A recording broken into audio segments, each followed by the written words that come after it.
Welcome everybody. Thank you for joining us for this panel discussion on the smart use of philanthropy. Please join me in welcoming Anthony Hobley, Executive Fellow at the World Economic Forum, Helen Mountford, President and CEO of ClimateWorks Foundation, Mason Wallick, Managing Director at Clime Capital, and Charlotte Pera, Vice President for Strategy and Programs at the Bezos Earth Fund. Thank you, guys. Thank you, and it's wonderful to be here, and thank you so much for the introduction. We have got an amazing panel to look at this topic, examine this topic, the smart use of philanthropy. Now, why is that important right now? I mean, we've heard in the last couple of years about a number of new philanthropists coming to the climate and nature space. In fact, we have a representative of one of the bigger of those, the Bezos Earth Fund, 10 billion over 10 years, to really catalyze change in this critical decade for action. We have the new CEO for the ClimateWorks Foundation, an organization that works across philanthropy. So it is also a funder, but it also works to raise money from philanthropy to re-grant, and has an incredible team of experts who understand the space and where to deploy that money. And most interestingly, I think, for the conversation today, have been actually looking at the topic of climate and nature philanthropy over the last few years and publishing a report, I think over the last 3 years or 4 years? Yes. 2015, well, the previous CEO of ClimateWorks, so probably started this process, yes. Charlotte Pera.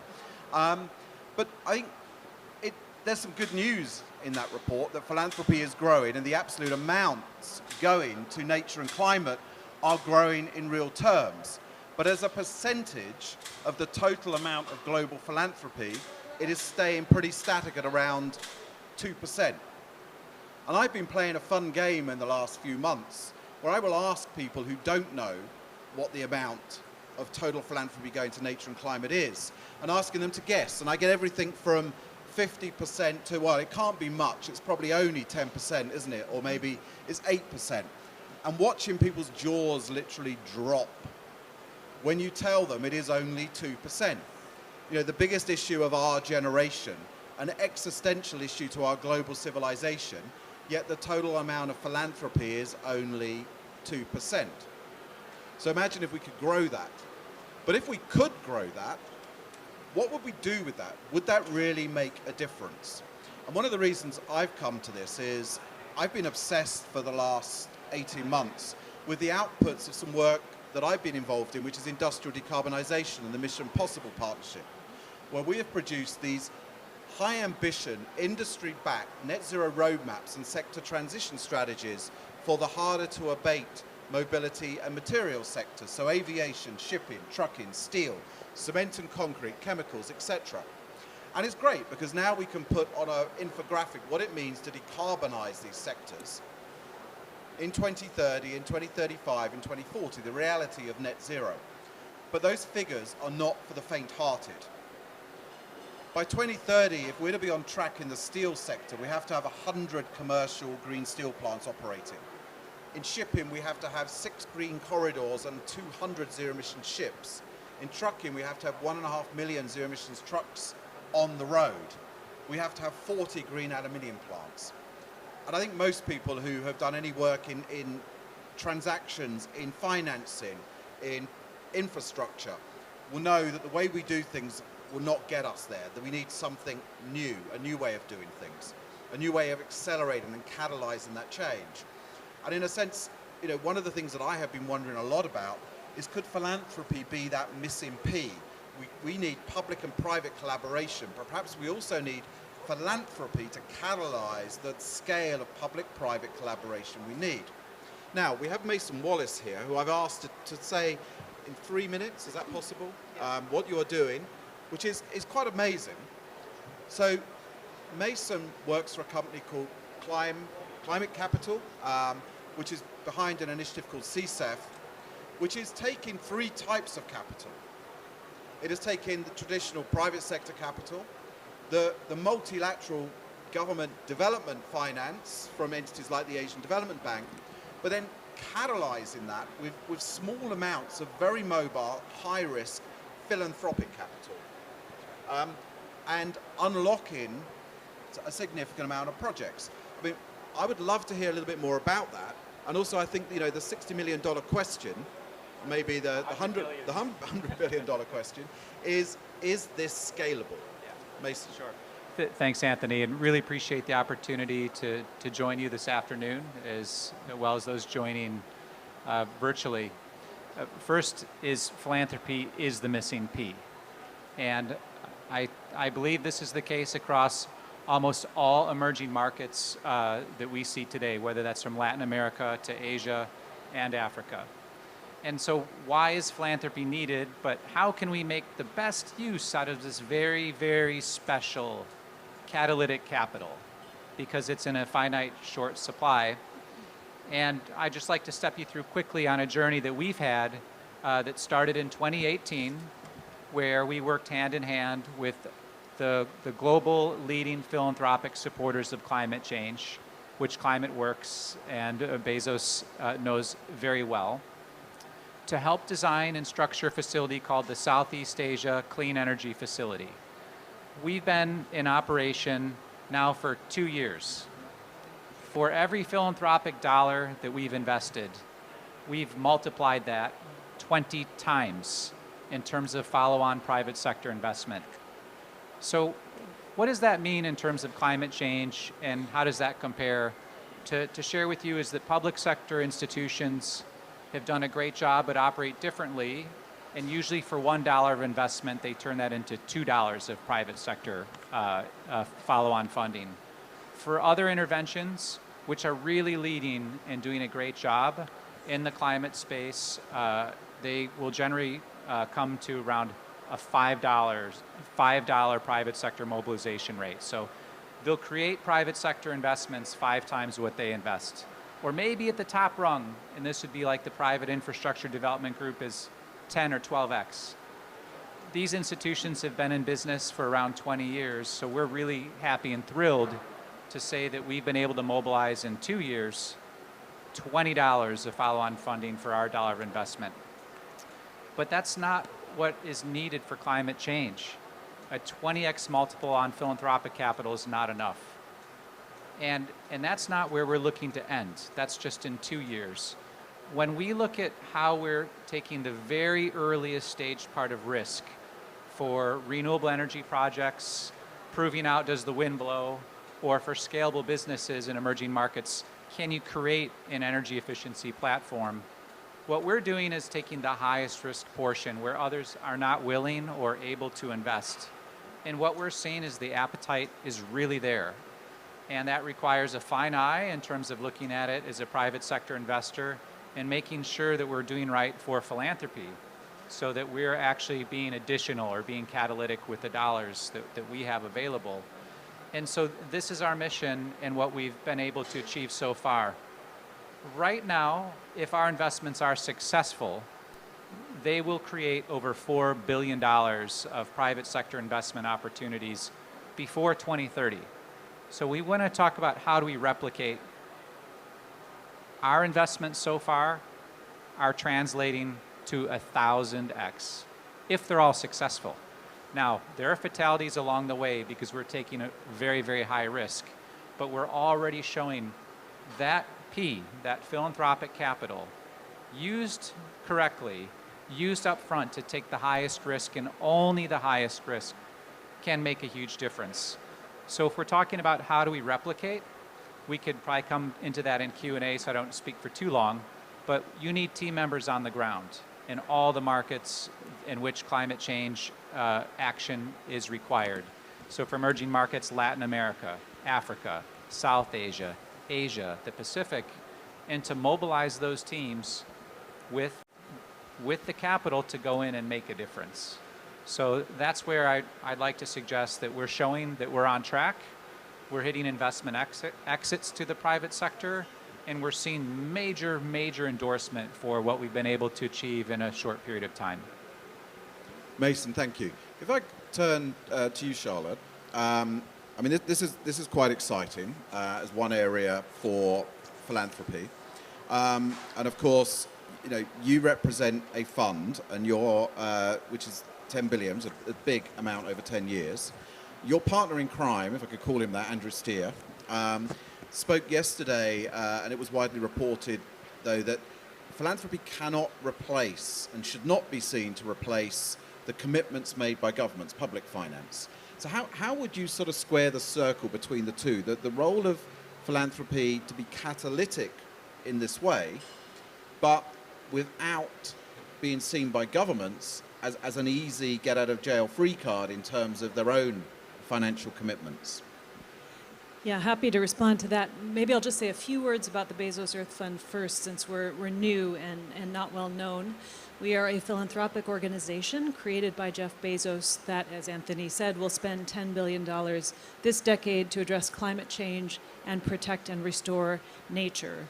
We also emphasize environmental justice, both as a theme across all of our work and as an area of work in itself. And I do want to emphasize we're called a fund. I'm looking at Anthony, he knows this, but we're not an investment fund. We are a charitable grant maker. We are quite new. Andrew and I were both hired in May of 2021, and we've been building the team from there. So this is a work in progress. We're in an early stage, but we've begun to fund across a number of areas, and be happy to share more about that if anyone is interested in the work that we're doing. But to your question, I mean, I think that's a critical point. You know, philanthropy, climate philanthropy, and Helen can speak to this beautifully, has been growing in a wonderful way for many years now. It's reached around $3 billion a year from foundations, more than that from foundations and individuals, $7.5 to $12.5 billion, still less than 2% of the total, which is a disturbing feature of philanthropic giving in climate. But you know, those numbers are very small compared to the trillions we need to invest each year to transform the global economy and tackle climate change. So it's always important for us in philanthropy to remember that our resources need to be used in a very catalytic way. We have to look for those intervention points that offer serious leverage, and making sure that that message, for one thing, is clear to the public and private sector, so no one thinks that philanthropy is going to ride in on a white horse and fill in these tremendous investment gaps that the world needs to fill, but also looking for the opportunities to work with the private sector and the public sector in ways that are catalytic, where the philanthropic role can really make things happen that would not happen without philanthropy's involvement. Brilliant. Thank you, Charlotte. And if I could turn to ClimateWorks and the report that you've been publishing, I'd love to hear a little bit more about the report. And, you know, I guess some of the numbers, which I think are interesting, and, you know, there's good news in there, but there's also sobering news in terms of the, you know, the total amount, the total commitment. But also maybe something about, you know, why you thought it was important to start doing this analysis. Thanks very much, Anthony. And in fact, if we want to know why it was important to start it, that's really over to Charlotte, who actually originated this work. But it is something that ClimateWorks focuses on. We are, as you said, here to actually help all of philanthropy do more on climate, get more funding to the ground more effectively and faster. And how can we do that more agilely? So very much focused on trying to support all of climate philanthropy to do more. And one of the pieces of that is actually tracking year by year what is happening on climate philanthropy. How much money is coming forward, how quickly it's shifting, what the strategies, the regions, the sectors of focus and how those are changing, and using that to help inform better bets and better investments by climate philanthropy.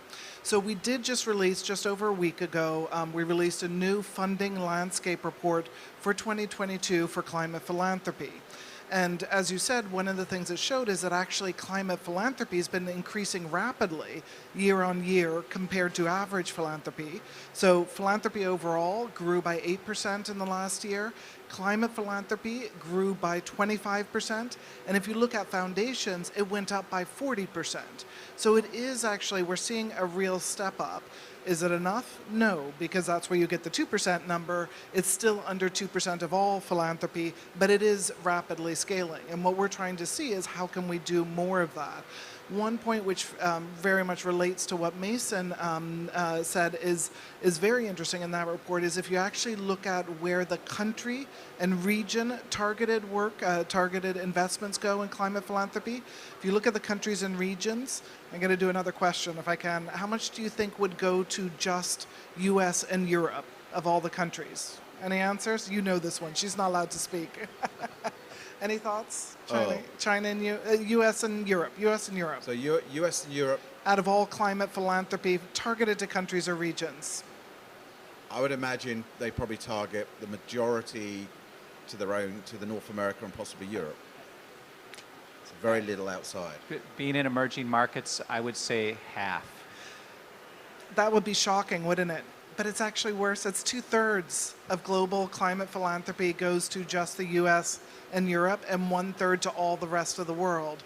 And so one of the things we're looking at is how do you actually find some of the solutions that can be scaled where philanthropy can actually step up and take investments in emerging markets in developing countries. And the Bezos Earth Fund is definitely one of those who's really focusing on that and trying to move forward there. Another focus that we have is very much how to help build the space of grantees, the partners who actually do the work on the ground. And interestingly, from the report, what we saw is that the number of grantees from climate philanthropy have actually doubled since the Paris Agreement was signed. So that's an area which is definitely moving. And then we look at different sectors, different approaches, what's working, where more is needed. So quite a lot in the report.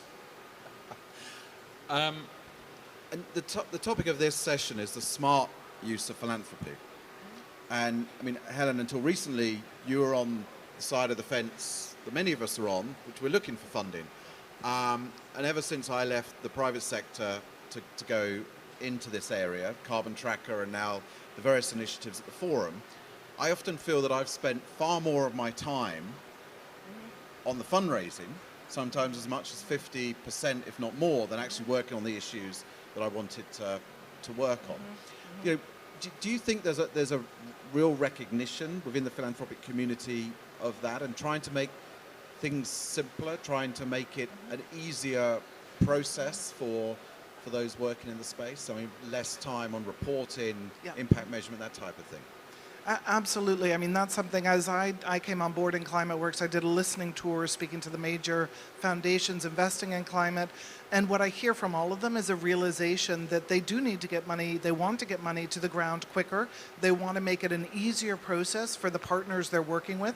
They want the partners to focus on climate action, not on filling in templates and reports and doing such. So there is, as a community, I think we're really looking at how to do this faster. The other thing that's really exciting is that there's a lot more collaborations, right? Taking initiatives, issues, looking at how can we all work together? What are the most important strategies, approaches that are needed? Who in the philanthropic community can do which part? And how do we actually sort of pool the funds, work together very closely with the community of those who will actually take action?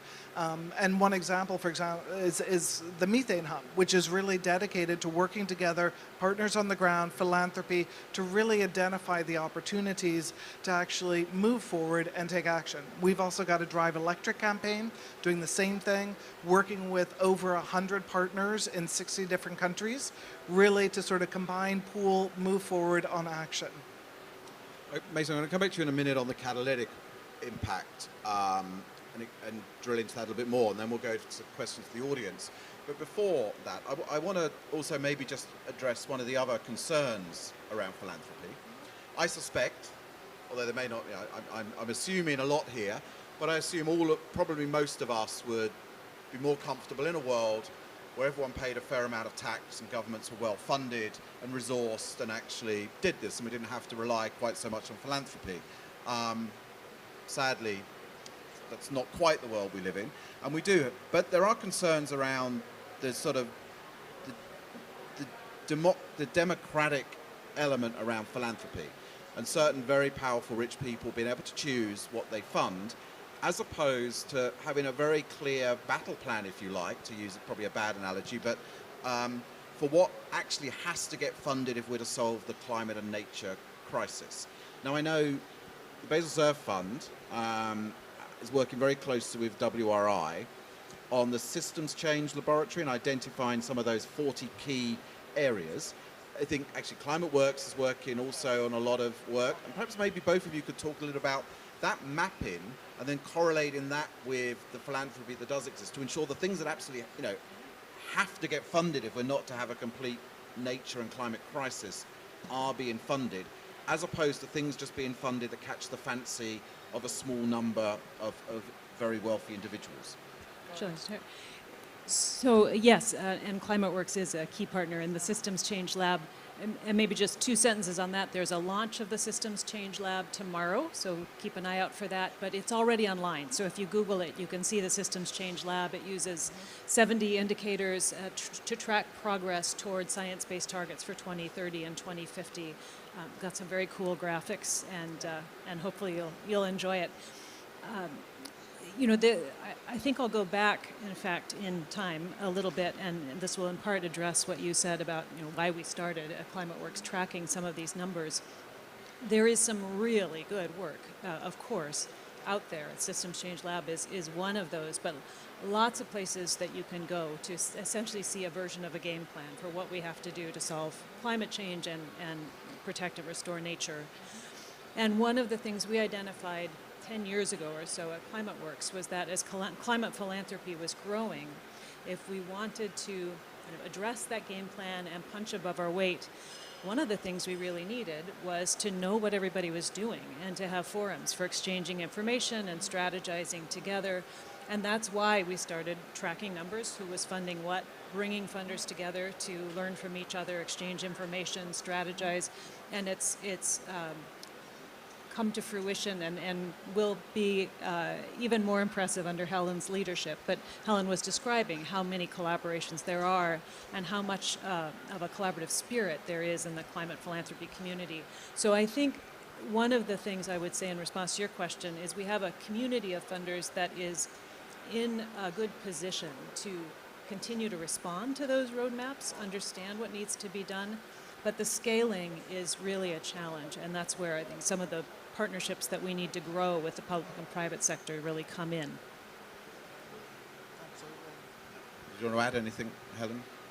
No, I mean, I think that's exactly right. And there's pieces of that are starting in the ecosystem, but there is, we all know, the climate crisis, the urgency.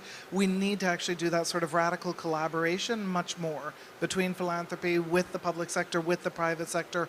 How can we actually use those philanthropic dollars, which are growing but still small? Yeah.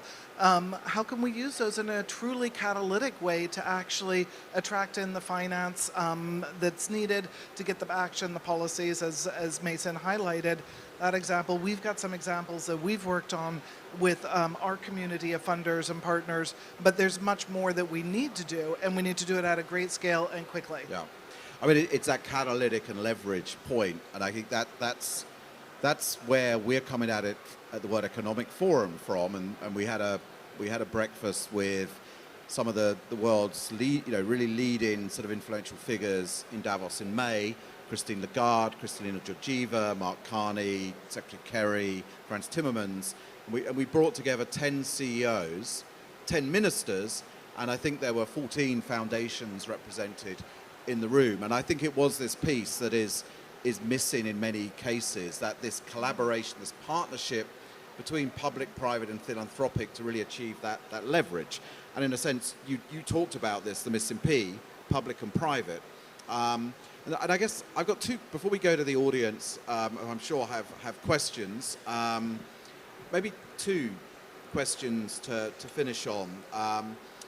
One, I think, is, of course, philanthropy shouldn't be about getting your money back, but you're using catalytic philanthropic money, and if you're successful, of course, they're not going to lose that money. They may gain more money. So what happens? Because that may be an issue in terms of the tax benefits. So what happens with that money, and how do you comply with, say, 501c3 requirements? And I guess my other question is, I mean, a lot of people in the audience might say, well, what you're talking about is blended finance, and isn't that the job of the multilaterals and the DFIs? So what are they doing? Are they missing in action? Sure. Well, I'll answer the easy question first on how does philanthropy get it back or not get their funding back. So the way that we're structured and that we work with US 501c3s or being in compliance with US tax code for program-related investments, in fact, a good portion of our limited partners, our investors, cannot get their money back. So where does it go? We absolutely aim to make a return on our capital because we're taking very high risk. So we as a manager look for a return. For philanthropic capital, the way that it works is that we have an agreement that we can give it to, we would call it a blocking institution or an institution that could take funding back, say like the European Climate Foundation. So any excess returns that we would make and the capital itself, all of that would go back to an institution that could then grant that money again. So you could double, triple, quadruple the use of the philanthropic capital to the same cause. So this is how we've approached our structuring of our fund. It's very much in line to make sure that we're, one, being additional and catalytic. So that's first is number one, and number two, that we definitely have a way for that capital to be used again and again.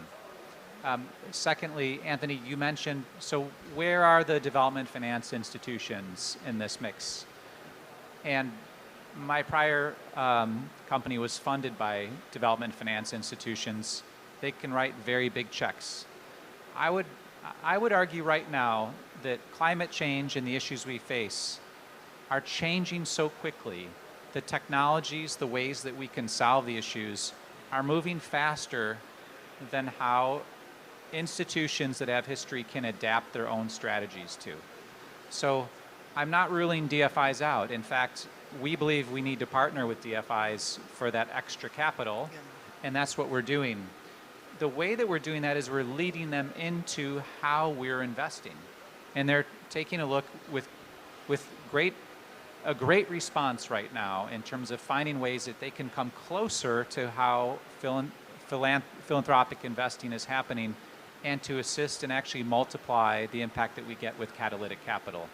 So while we could say that they're moving slow, the truth is what I've seen in the past 2 years, they're actually making great strides to push and to catch up. And unlike philanthropy, where perhaps decisions are made by a small group of individuals, government-funded organizations have so many other stakeholders. So it takes a little bit longer to get them there on some of our initiatives. And so we're going to continue to do what we can to push and prod and to get them closer to what we're doing because we need them. Did you want to say something? Yes, can I say something about also MDBs? It's just an example because I think it is important to engage them. It's important to engage the public funding, and of course the development banks are those who are helping to invest in the global south and help support development. And so one example that we have actually from ClimateWorks, we have a clean cooling collaborative where we've really been looking at how to invest and find ways to get much more efficient, much more cheap, much more accessible cooling for all the world. At the moment, we've got about 1.2 billion people worldwide who are hugely vulnerable to heat impacts. And of course, that's going up as we see more and more heat waves because they lack access to cooling. So how do we get them cooling, but in a way that doesn't raise emissions? And so we've been doing this. And one sort of pilot that we did was actually working with some of the MDBs who we said, you know, this is something you should be investing in. You should be working with countries to invest in clean cooling in multiple countries, building resilience to climate impacts, and also ensuring lower emissions. And they said, well, we don't really know how. We're not sure what to do.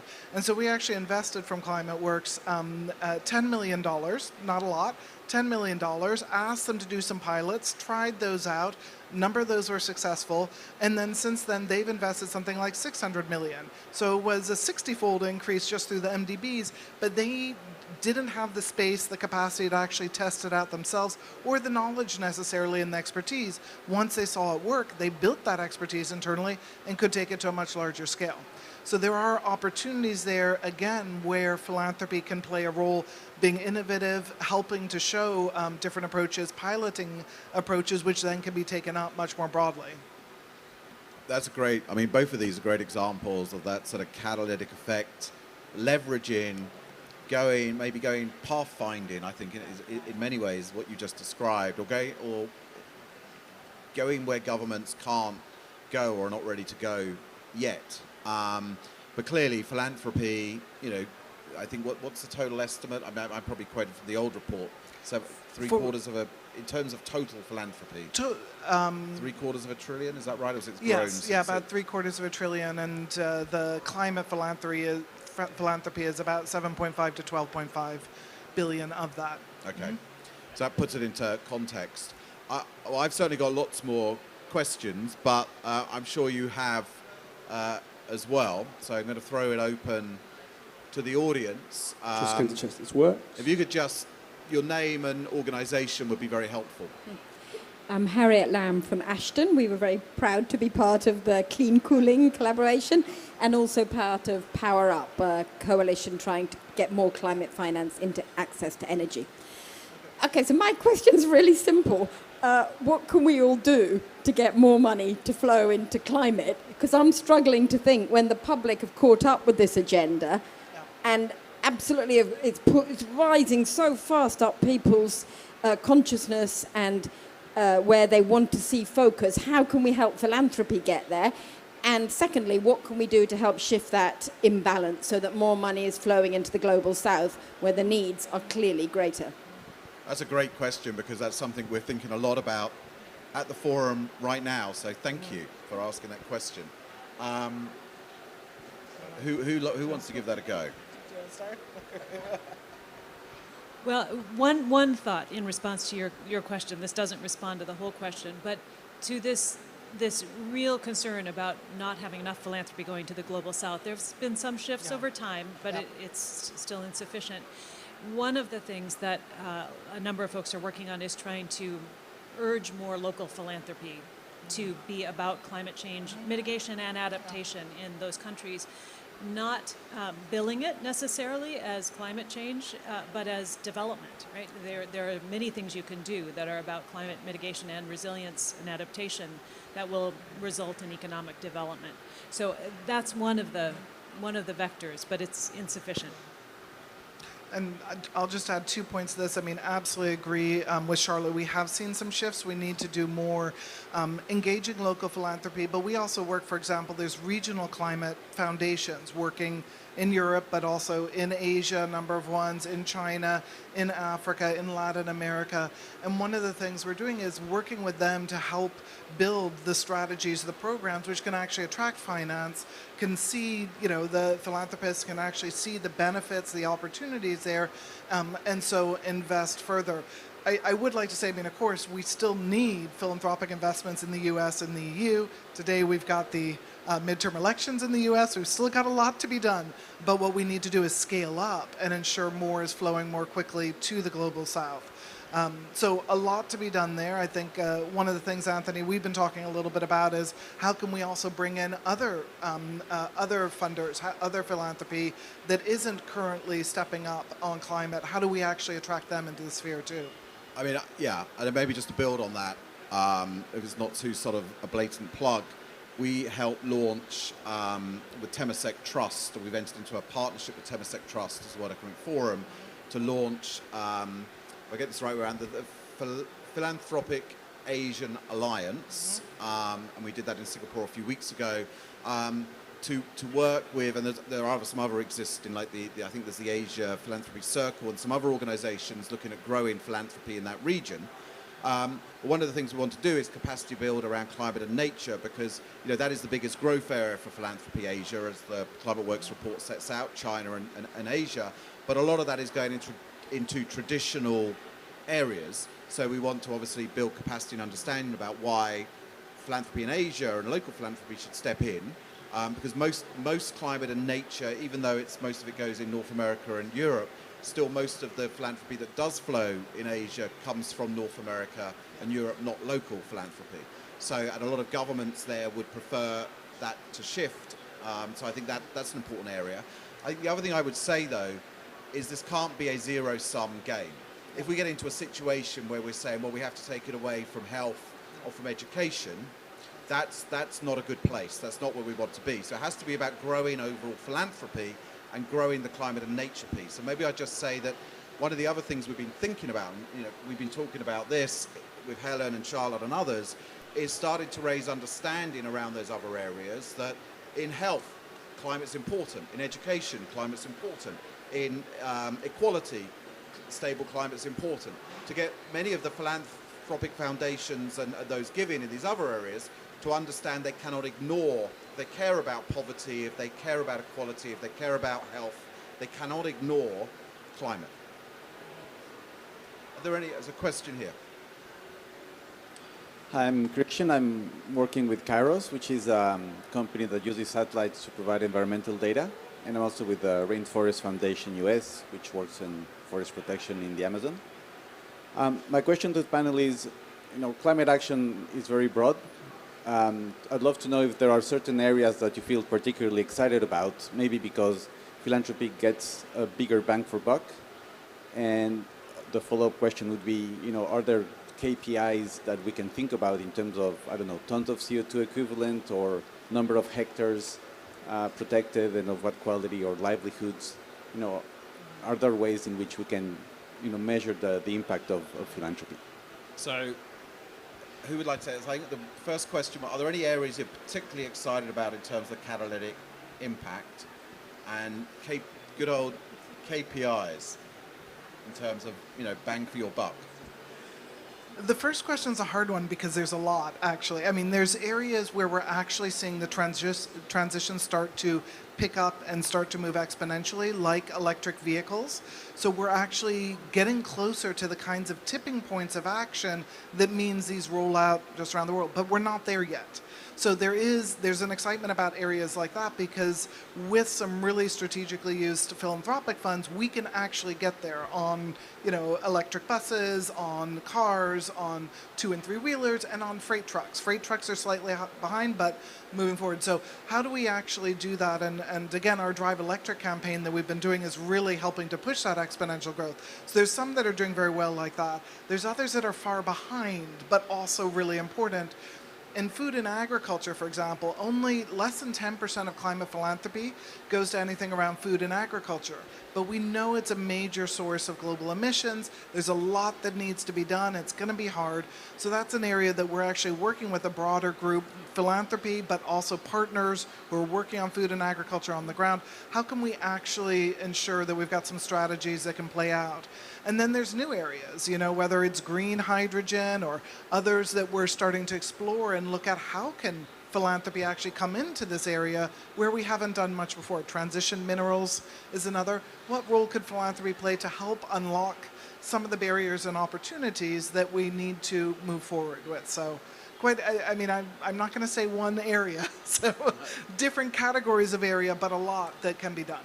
But isn't that why we need the sort of analytical work on the overall climate and nature system? So the sort of work that you have been doing, that you're doing with the Systems Change Lab, because there's lots we could do, but there are going to be some priorities that we, things that we have to stabilize.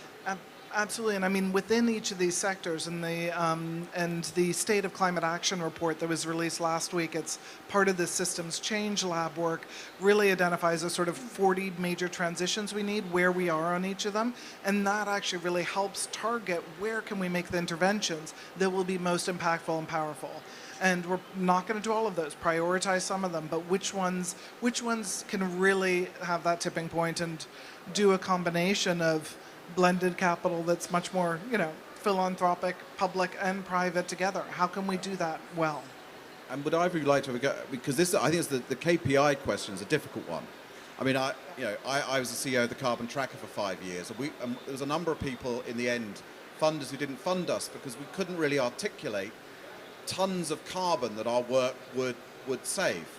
But I think most people agree the work of Carbon Tracker totally transformed the narrative in the financial markets around climate risk, but very difficult to put tangible KPIs around that sort of, reframing systems change type work. So one thing to add on KPIs that I think is quite interesting. we're funding a couple of projects at the Bezos Earth Fund that are about satellite measurement and data aggregation, so the Land and Carbon Lab and also Methane Sat, which will launch next year. Yes, still 2022, next year.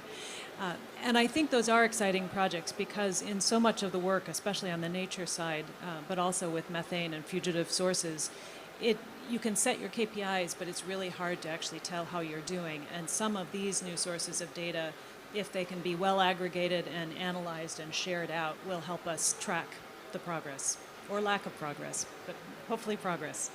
We've got time for maybe one final question before we have to wrap up. Thank you so much. My name is Islam. I'm a nutritionist. I'm coming from London. I have a question and an advice based on personal experience. I started my own company, and I was looking to get support from universities. The ideas were going good, and the universities liked them. So then we have the knowledge coming from the universities. That's very important because if you want to invest, you want to have the security that one university can give you.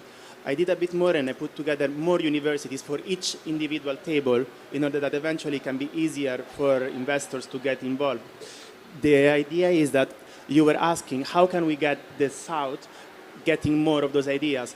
Obviously, we can't, as you were suggesting, reduce the investment on education and health, but we need to increase that. We need to make schools getting access to more labs. We need to give the chance to young people to travel, to interact with other young people, to be part of other seminars like Erasmus, and contribute, because that's a faster way to interact and learn from each other. Once you have that developed, then it's easier for ideas to grow and to navigate from one side to another. And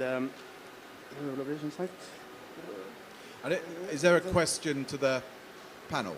Yes. So the question is why there is not enough investment on the universities, and why the investors are not pushing their thoughts on the young. Doesn't have to be elementary school, maybe because a bit too early, but next stage where the students have the knowledge and they're just missing the support. Does it make sense? Do you want to go, Mace? Yeah, sure. Well, I believe, if I hear you right, what you're talking about is what I'd call capacity building. How do we build the next generation to solve the problems? And in fact, we think that needs to be done in the emerging markets, because that's who's going to solve it. That's where you need the technicians and we need the skills. So perhaps I could share with you how we mobilize philanthropic capital to do just that. We start sometimes younger than universities. Sometimes in the global South, they don't have access to higher education. So the way that we do it is we identify when we see a special investment.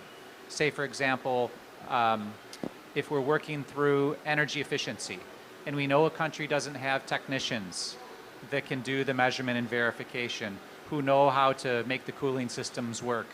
We'll take that up through the universities, through the trade systems. We'll work with the government to find out how can we build that capacity in the country so that not only for our investment into a platform, but so that that country can go on and move forward. Now, we don't fund that with philanthropic dollars because it requires a lot more. But we work very, very closely with the likes of the Asian Development Bank, other initiatives where we crowd in that other capital. So you're asking, why is it hard? Well, it's hard because it requires a lot of coordination. It is something that I think that we see is very important, and I'm sure others at this panel know that if we're going to make the low carbon transition happen, particularly in emerging markets, you must engage directly through education. Otherwise, you don't have the people there that are actually going to implement the growth of the assets that actually need to happen. Brilliant. Is this a very quick 10-second question? Then go on. It's not even a question. I want to throw an idea. I have nothing to do with what you do. I'm fascinated by all your work, and I'm here because I want to learn all the time. But I work with artists and video artists, and we did produce a video streaming platform which shows only artists showing works of art focused on climate issues. And my idea I want to throw you out is that you need to change your storytelling. It's not a critic, it's just that you have to touch me. And for the moment, you're not touching me. And even this young lady I have next to me, she's a data researcher. And everything she tells me doesn't touch me at all. So you need the artist to make the bridge. And I just throw this idea to you because I think there is something to take here. Yeah. Well, that's an interest. I agree. Love it. I mean, and quite pertinent. No, I was going to say, I absolutely agree. And it depends which audience you're talking to, what will touch them. Some people, I get excited by data. I'm happy to follow up, but it depends. But one of the things that climate philanthropy has been doing is actually focusing much more on investments in communications, on engagement, on art as well. Because how do you actually communicate about climate impacts, climate opportunities, how this is going to change people's lives, what the benefits are? A lot of that is actually through art, through media. We're starting to see that in movies and TV shows, bringing in more. So there is actually a wave of this going forward. Some of it supported by climate philanthropy, but agree. Yeah, and it's quite a topical topic. 'Cause I mean, whatever you feel about the recent spate of protests around art, it's certainly got people's attention. Yet I have been surprised by how little, and I think your point's a really important one. You know, I grew up in an era where protest songs, protest films, etc., were quite normal, and we haven't really seen much. So I do hope that is coming. So just to wrap up, at the forum, we are looking to see where we can address some of these issues. We really want to work to get the work that ClimateWorks is doing and others are doing, you know, the analysis, the fact that it is only 2%, to be more well known for people to understand that.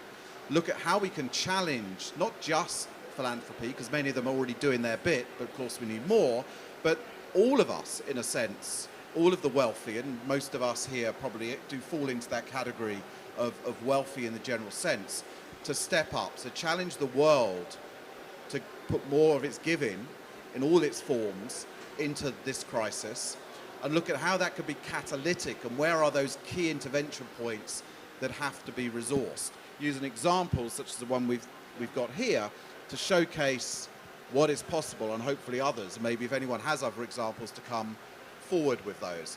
But of course, you know, this keeps getting away from us. I don't know if you've ever had that experience when you let yourself sleep in a little bit more, and you realize you're leaving it just a little bit short to get the bus, but okay, you're still sort of walking, trying to sort of drink your mug of tea. You see the bus coming down the road, so you start walking a bit faster, so that's great, but the bus comes past you. Okay, I better start jogging. Okay, that's good because you're putting more effort in, but the bus is still getting away from you, so you start running, and the bus is going faster, so of course you're now running as fast as you possibly can, but unfortunately the bus is going even faster, and it's kind of the situation we find ourselves in. So, you know, we need a little bit of catalytic capital to give us one of those little electric scooters that will then help us catch that bus. Thank you.